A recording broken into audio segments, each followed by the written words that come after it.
One of the hardest things about being an entrepreneur is having to have really hard conversations, especially with people that you really like.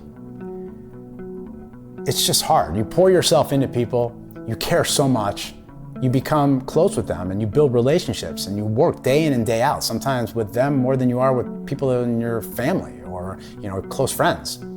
And then when you have to hold them accountable or you have to call them out because they did something that either rubbed you the wrong way or broke a company policy, or you have to fire them, whatever the case may be, most leaders, they delay that conversation. And the reason is because it's easier. And most people have a worldview about conflict, and it just revolves around fear. And it's either because of baggage from your past, or because you're just scared, flat out. And we tend to catastrophize things, make it worse than it actually is. And a lot of times these are just conversations to be had. And it takes a strong core leader to be able to sit down with someone and just hit them with the truth.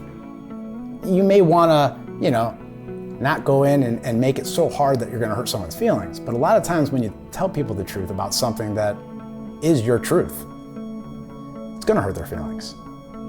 And I think it's important to be clear with people about what you expect from them so that when you tell them the truth, there's no surprises.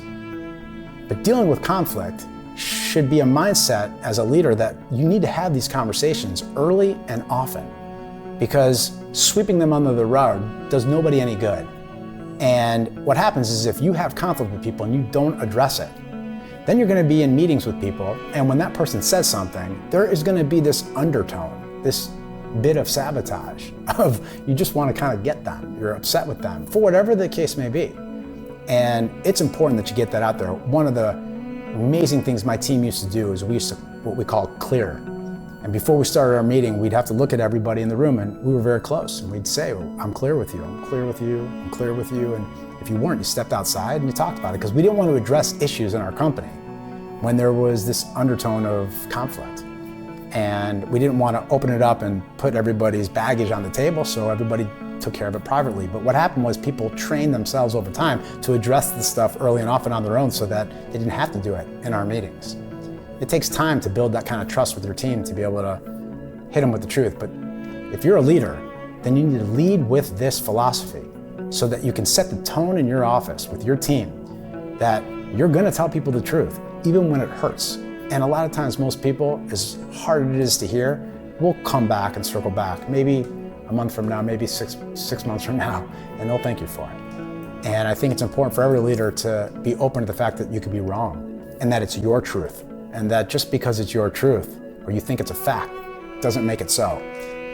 Sometimes it does, sometimes it doesn't, and that's the paradox of being a leader, is that there's no black or white. It's just a tough situation no matter who you're talking to, no matter what the context is. Every situation has to be dealt individually. And at the end of the day, it just has to be dealt with. And the leaders who pen that stuff off for a day down the road, it's an inevitable way of kind of just asking yourself for more pain and suffering. So if you like to experience pain and suffering, don't address conflict. And if you want to build trust and build a culture of high performers who can hit people with the truth and have some thick skin so they can hear it and listen to it and respond to it, then set the tone up front and don't shy away from hard conversations.